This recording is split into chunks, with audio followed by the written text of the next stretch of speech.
함께 보실 하나님 말씀은 신약성경 요한복음 15장입니다. 6월 15일 요한복음 15장을 읽는다는데 15장은 1절부터 27절까지 좀 길지만 처음부터 끝까지 말씀을 함께 봉독하겠습니다. 신약성경 요한복음 15장 1절부터 27절까지 말씀, 신약성경 173년 전후를 보시면 되겠습니다. 1절부터 함께 봉독합니다. 나는 참 포도나무요 내 아버지는 농부라. 무릇 내게 붙어 있어 열매를 맺지 아니하는 가지는 아버지께서 그것을 제거해 버리시고, 무릇 열매를 맺는 가지는 더 열매를 맺게 하려 하여 그것을 깨끗하게 하시느니라. 너희는 내가 일러준 말로 이미 깨끗하여졌으니 내 안에 거하라. 나도 너희 안에 거하리라. 가지가 포도나무에 붙어 있지 아니하면 스스로 열매를 맺을 수 없음같이 너희도 내 안에 있지 아니하면 그러하리라. 나는 포도나무요 너희는 가지라. 그가 내 안에 내가 그 안에 거하면 사람이 열매를 많이 맺나니 나를 떠나서는 너희가 아무것도 할 수 없음이라. 사람이 내 안에 거하지 아니하면 가지처럼 밖에 버려져 마르나니 사람들이 그것을 모아다가 불에 던져 사르느니라. 너희가 내 안에 거하고 내 말이 너희 안에 거하면 무엇이든지 원하는 대로 구하라. 그리하면 이루리라. 너희가 열매를 많이 맺으면 내 아버지께서 영광을 받으실 것이요 너희는 내 제자가 되리라. 아버지께서 나를 사랑하신 것 같이 나도 너희를 사랑하라 했으니 나의 사랑 안에 거하라. 내가 아버지의 계명을 지켜 그의 사랑 안에 거하는 것 같이 너희도 내 계명을 지키면 내 사랑 안에 거하리라. 내가 이것을 너희에게 이름은 내 기쁨이 너희 안에 있어 너희 기쁨을 충만하게 하려 함이라. 내 계명은 곧 내가 너희를 사랑한 것 같이 너희도 서로 사랑하라 하는 이것이니라. 사람이 친구를 위하여 자기 목숨을 버리면 이보다 더 큰 사랑이 없나니 너희는 내가 명하는 대로 행하면 곧 나의 친구라. 이제부터는 너희를 종이라 하지 아니하리니 종은 주인이 하는 것을 알지 못함이라. 너희를 친구라 하였노니 내가 내 아버지께 들은 것을 다 너희에게 알게 하였습니다. 너희가 나를 택한 것이 아니오 내가 너희를 택하여 세웠나니 이는 너희로 가서 열매를 맺게 하고 또 너희 열매가 항상 있게 하여 내 이름으로 아버지께 무엇을 구하든지 다 받게 하려 함이라. 내가 이것을 너희에게 명함은 너희로 서로 사랑하게 하려 함이라. 세상이 너희를 미워하면 너희보다 먼저 나를 미워한 줄 알라.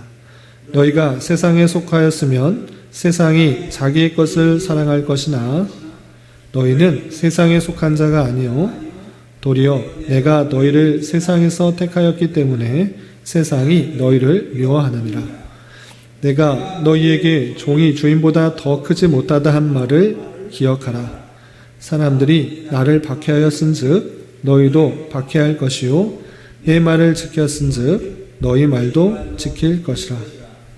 그러나 사람들이 내 이름으로 말미암아 이 모든 일을 너희에게 하리니 이는 나를 보내신 이를 알지 못함이라. 내가 와서 그들에게 말하지 아니하였더라면 죄가 없었으려니와 지금은 그 죄를 핑계할 수 없느니라. 나를 미워하는 자는 또 내 아버지를 미워하느니라. 내가 아무도 못한 일을 그들 중에서 하지 아니었더라면 그들에서 죄가 없었으려니와 지금은 그들이 나와 내 아버지를 보았고 또 미워하였도다. 그러나 이는 그들의 율법에 기록된 바 그들이 이유 없이 나를 미워하였다 한 말을 응하게 하려 함이라. 내가 아버지께로부터 너에게 보낼 보혜사 곧 아버지께로부터 나오시는 진리의 성령이 오실 때에 그가 나를 증언하실 것이요 너희도 처음부터 나와 함께 있었으므로 증언하느니라. 아멘. 예, 감사합니다. 오늘 말씀 읽기 본문은 요한복음 15장입니다.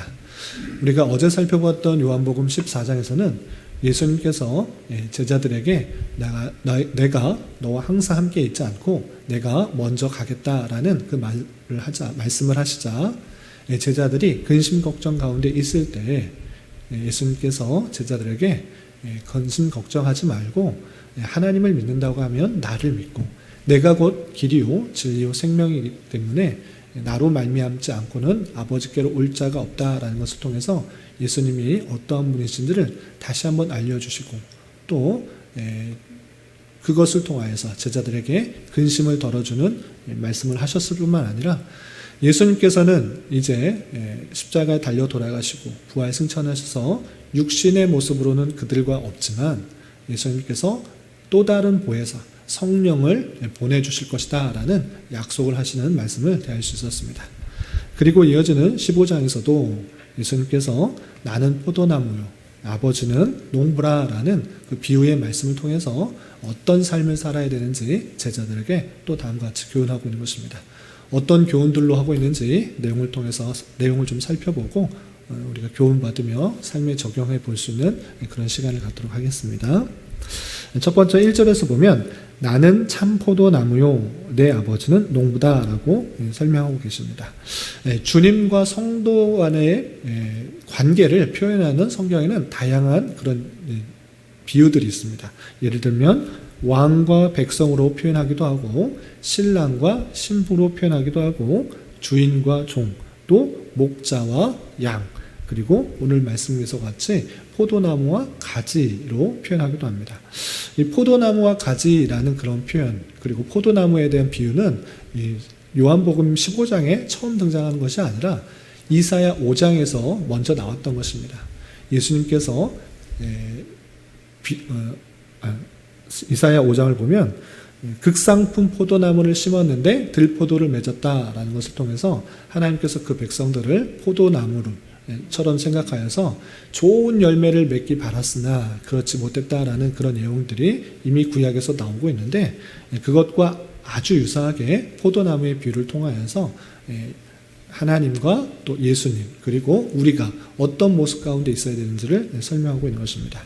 계속해서 2절에 보면 이렇게 말씀하고 있습니다. 2절 보시면 무릇 내게 붙어 있어 열매를 맺지 아니하는 가지는 아버지께서 그것을 제거해 버리시고 무릇 열매를 맺는 가지는 더 열매를 맺게 하려 하여 그것을 깨끗하게 하시느니라 했습니다. 예수님께서 포도나무고 우리는 가지일진데 그 가지의 열매가 맺어 있는 것과 맺지 않은 것과 구분하여서 포도 농부 되시는 하나님 아버지께서 그것을 잘라내거나 아니면 더 열매를 많이 맺게 하신다 이렇게 표현하는 것입니다. 그래서 열매를 맺지 않는 가지 그것은 과감하게 잘라버리시고 열매를 맺는데 더 많이 맺게 하기 위해서 하나님께서 농부는 어떻게 하시는가? 더 깨끗이 하신다 이렇게 표현하고 있는 것입니다. 이렇게 구분된 두 사람의 모습들이 있을 것을 표현하고 있고 열매 맺지 못하는 것은 잘려진다라고 표현하고 있는 것입니다. 그리고 열매를 맺게 하여 더 열매를 많이 맺게 하기 위해서 깨끗이 하게 되는데 그런데 3절에서 보면 너희는 내가 일러준 말로 이미 깨끗하여졌다라고 표현하고 있습니다. 예수님께서 어떤 분이신지를 알려주어서 이미 그것을 깨끗하게 하여졌다라고 예수님께서 설명할 뿐만 아니라 그렇다면 이제 더 열매를 많이 맺는 방법은 무엇인가? 4절에 이렇게 표현하고 있습니다. 4절 보시면 내 안에 거하라 나도 너희 안에 거하리라 가지가 포도나무에 붙어있지 아니하면 스스로 열매를 맺을 수 없음같이 너희도 내 안에 있지 아니하면 그러하리라 라고 말씀하셨습니다. 그러니까 이미 깨끗하게 되었는데 더 많이 맺기 위한 그 가지의 유일한 방법은 무엇인가 라고 할 때 포도나무에 붙어있는 것 가지가 포도나무에 붙어있지 아니하면 영양분을 받을 수가 없기 때문에 열매를 맺을 수가 없는 것이다. 이미 깨끗해진 그 가지라고 하면 계속적으로 포도나무에 붙어있는 것을 통해서 열매를 많이 맺을 수 있다라고 표현하고 있는 것입니다. 그래서 5절에서 계속해서 나는 포도나무요 너희는 가지라 그가 내 안에 내가 그 안에 거하면 사람이 열매를 많이 맺나니 나를 떠나서는 너희가 아무것도 할 수 없음이라 라고 표현하고 있습니다. 그래서 우리가 깨끗하게 된 가지라고 할 때 열매를 맺을 수 있는 방법이 무엇인가 라고 할 때 포도나무 되시는 예수님께 붙어 있느냐, 그 말씀을 통하여서 계속적으로 영양분을 받고 살아가는 것을 통해서 성령의 풍성한 열매들이 맺혀진다라는 것을 알려주고 있는 것입니다. 여기서도 강조됐다시피 스스로 열매를 맺는 것 아니다.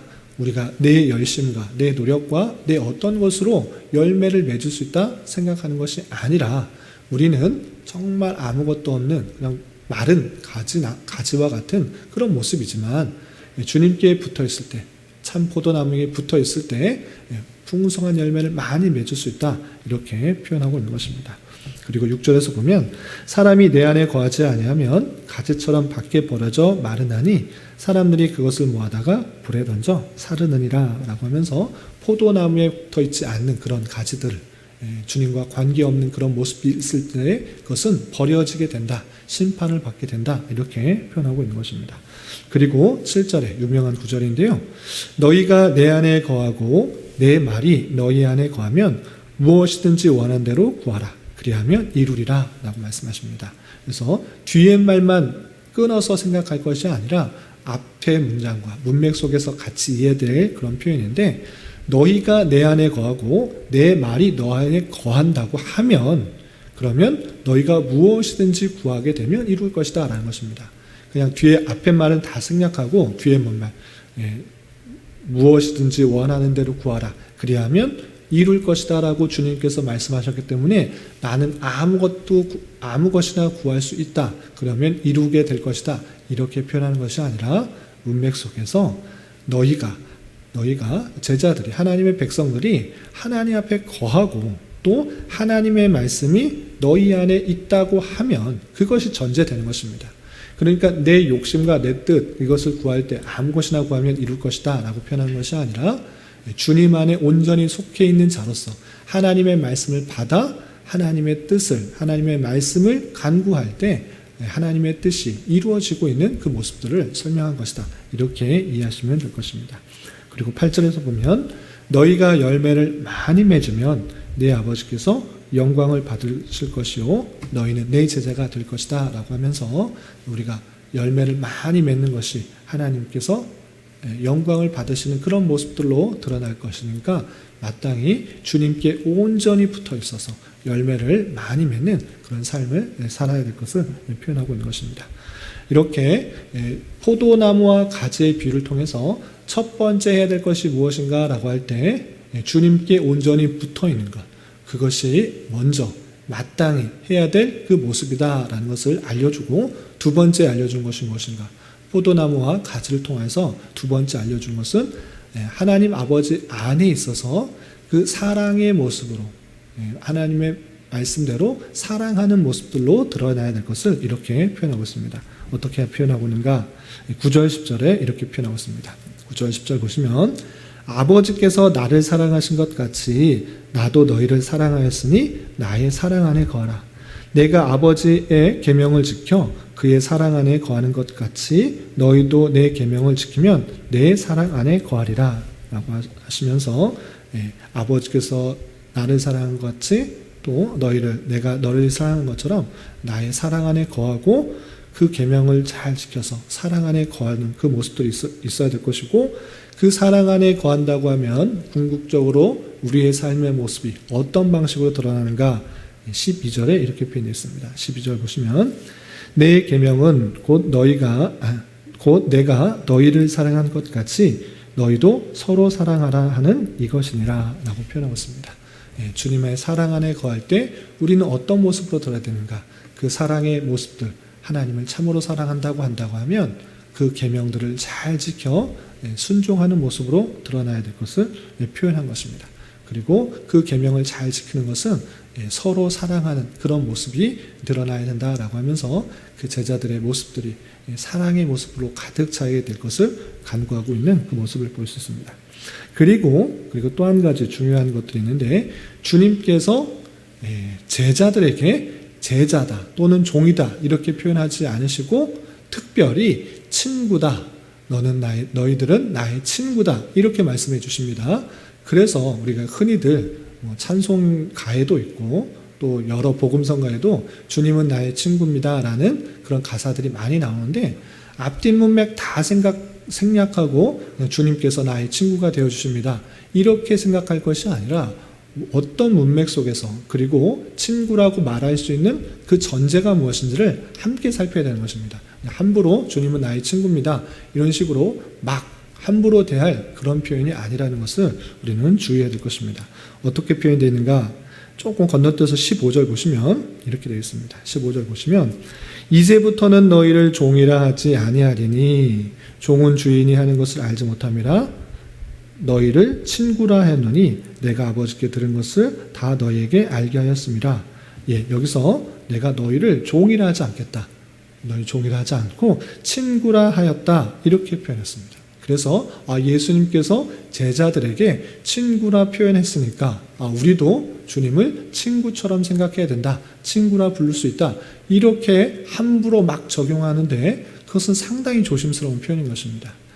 예수님께서 제자들에게 이제 종이라 하지 않고 친구라 하겠다라는 그 표현도 그 문맥 속에서 전제되는 두 가지 조건이 있는 것입니다. 두 가지 조건이 무엇이냐? 첫 번째 14절에 이렇게 표현되어 있습니다. 14절 보시면 너희는 내가 명하는 대로 행하면 곧 나의 친구라 이렇게 표현하고 있는 것입니다. 그러니까 첫 번째로 그냥 예수님께서 제자들에게 친구처럼 대해준다라고 하는 데 있어서 첫 번째는 너희가 내가 명하는 대로 행하면 곧 나의 친구라라고 표현하고 있는 것입니다. 하나님의 말씀을 듣고 행하지도 않고 내 멋대로 사는데 주님은 나의 친구야 이런 식으로 함부로 생각하는 것이 아니고, 이 말씀 속에서도 하나님의 말씀대로 그대로 행할 때 친구라 여겨주시는 그런 은혜가 있는 것입니다. 함부로 이렇게 주님을 친구라 이렇게 부르는 것에 상당히 조심해야 될 것이고, 두 번째 조건이 무엇이냐? 두 번째는 15절에 읽었던 것처럼 종은 주인이 하는 것을 알지 못하지만 너희를 친구라고 부를 수 있는 이유가 무엇인가? 그것은 아버지께 들은 것을 다 너희에게 알게 하였다는 것입니다. 종은 주인이 하는 것을 알지 못하고 시키는 대로만 하면 됩니다. 이것 해라, 이것 해라. 그러면 그거 왜 그렇게 해야 되는지 알지 못하고 그 명령에 순종만 하면 그것은 종이라 할 수 있습니다. 그러나 친구라 하는 것은 무엇이냐? 그것을 왜 하는지 그 뜻을 다 이해하여서 행하는 사람, 그것을 친구라 이렇게 불러줬다는 것입니다. 그래서 종은 주인이 하는 것을 알지 못하지만 나는 너희를 친구라 하였는데 왜 그러냐? 내가 아버지께 들은 것을 다 너희에게 알게 하였습니다 라고 표현하고 있습니다. 그러니까 두 번째 친구라고 부를 수 있는 두 번째 조건은 무엇인가 라고 할 때, 하나님의 아버지의 그것을 뜻을 다 알고 있는 그 전제 조건이 있는 것입니다. 예수님께서 아버지의 뜻을 다 알려주었고 그것을 알고 있고 그리고 그것을 행할 때 그것을 친구라 불러주시는 큰 은혜를 입은 것인지, 그냥 전혀 앞뒤 문맥 다 생략하고 주님은 나의 친구입니다 이런 식으로 할 때 상당히 불경건한 그런 모습이 있을 수 있다는 것을 알고 상당히 조심스럽게 적용해야 될 것입니다. 하나님 아버지께서 보여주신 그 뜻을 내가 정말 잘 알고 있는가, 그리고 그 말씀대로 순종하고 있는가, 행동하고 있는가, 이것을 생각해 보면서 그런 두 가지 조건이 주어질 때 참으로 부족하고 연약하고 정말 미천한 연약한 존재임에도 불구하고 만왕의 왕 되신 주님께서 나를 친구처럼 여겨주셨다라는 것에 무한 감사하는 그런 삶이 있어야 될 것입니다. 이런 친구라는 표현도 조심스럽게 적용해야 될 것입니다. 그리고 주님께서 그 제자들을 또 하나님의 백성들을 택하신 이유가 무엇인지 또 16절에는 이렇게 표현되어 있습니다. 16절 보시면 너희가 나를 택한 것이 아니오 내가 너희를 택하여 세웠나니 이는 너희로 가서 열매를 맺게 하고 또 너희 열매가 항상 있게 하여 내 이름으로 아버지께 무엇을 구하든지 다 받게 하려 함이라 라고 표현했습니다. 제자들이 예수님을 택한 것이 아니고 수많은 사람들 중에 내가 너희를 택하였다. 그거 왜 그렇게 했느냐? 너희로 열매를 많이 맺고 열매가 항상 있어서 그것을 통해서 예수님의 이름으로 아버지께 구하면 무엇이든지 얻는 그 모습들을 보여주기 위해서 그렇게 한 것이다 라고 그 택한 제자들을 택한 그 이유에 대해서 이렇게 표현하고 있는 것입니다. 마찬가지로 우리가 택함을 받았다라고 했을 때 열매를 풍성히 맺는 그 모습들, 그리고 예수 이름으로 구할 때 응답되는 그 모습을 통하여서 하나님께 온전히 영광이 되고 또 예수의 이름에 영광이 되는 그 모습들을 생각할 수 있어야 될 것입니다. 그 모습들이 일어나는 것이 있어야 될 것이고, 또 이렇게 포도나무와 가지, 또 농부가 되시는 아버지 비유를 통하여서 그 관계를 잘 보여주고 우리가 열매 맺는 삶을 살아야 될 것을 알려주신 이후에 덧붙여서 추가적으로 그러한 삶을 살아갈 때 늘 행복하고 기쁜 삶만 있는 것이 아니라 세상으로부터 오는 다양한 환난과 핍박도 있다라는 것을 덧붙여서 교훈해 주고 있는 것입니다. 그 내용이 18절, 19절에 이렇게 표현되어 있습니다. 18절, 19절 보시면 세상이 너희를 미워하면 너희보다 먼저 나를 미워한 줄 알라. 너희가 세상에 속하였으면 세상이 자기의 것을 사랑할 것이나 너희는 세상에 속한 자가 아니요 도리어 내가 너희를 세상에 택하였기 때문에 세상이 너희를 미워하느니라 라고 말씀해 주십니다. 포도나무와 가지 그 안에 붙어 있으면 풍성한 열매를 맺는 그 일들이 있을진데 실제적인 삶에 있어서 열매를 맺는 그런 삶은 평안한 가운데 열매를 맺어지는 것이 아니라 세상 사람들로부터 다양한 미움, 핍박, 조롱, 그런 환난을 겪게 될 것을 표현하고 있는 것입니다. 그런 속에서 생각해야 될 것은 무엇인가?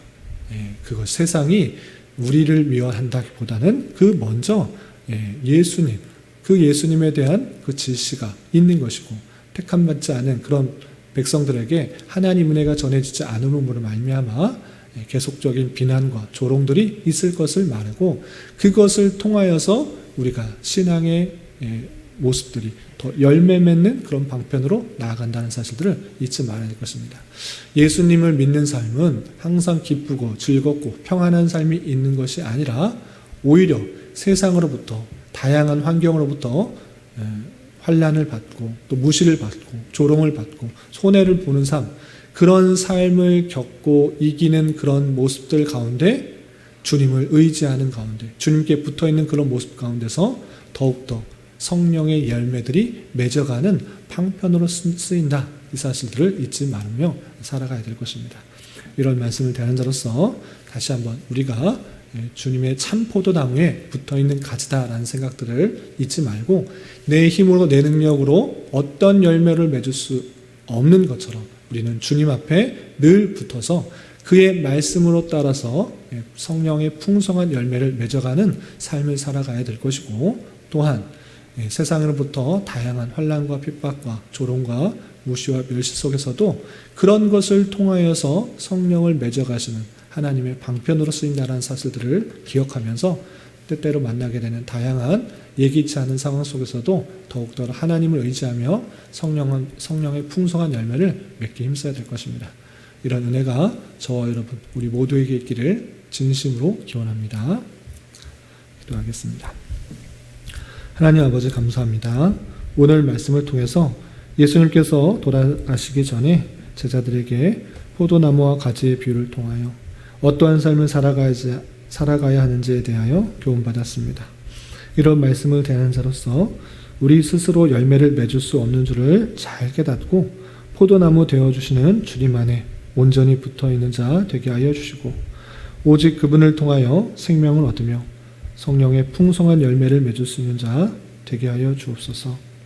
또한 주님께서 가신 길을 따르는 데에 세상으로부터의 무시와 조롱과 박해와 손해가 있는 줄 알아 너무 낯설게 여기지 않게 하여 주시고 주님께서 명령하신 사랑의 명령을 온전히 지키기에 힘쓰는 자 되게 하여 주시옵소서.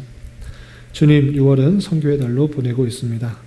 세계 곳곳에서 환난과 역경 속에서 복음 전파의 사명을 감당하는 수많은 선교사들과 또 여러 선교지의 상황을 함께 살피며 하나님의 마음을 품고 위하여 더욱 기도에 힘쓰는 달 되게 하여 주시고 우리 주변에 아직 믿지 않는 자가 있다고 하면 그리스도의 사랑과 은혜를 말과 행동으로 잘 전하게 하여 주시옵소서. 주님, 교회 내 육체의 질병과 연약함으로 어렵고 힘든 가운데 있는 여러 성도들 있사오니 주님 지켜줘서 건강하게 잘 치유되고 회복될 수 있도록 인도하여 주시고, 직장과 사업장의 문제로 가족의 전도와 신앙을 위해, 아이의 임신과 남편의 사업을 위해 주님께 간절히 부르짖며 나아가는 여러 지체들 있사오니 주님 그들과 함께 하여 주시고 그들의 기도 응답해 주시사 우리의 기대와 소망보다 훨씬 더 풍성한 것들로 채워주시는 하나님을 깊이 경험할 수 있는 기회 되도록 인도하여 주시옵소서. 이 시간 각자 간절하게 간구하는 기도 제목 주님께서 들으시고 가장 선한 것들로 응답하여 주시옵소서. 예수님의 이름으로 기도 올리옵나이다. 아멘.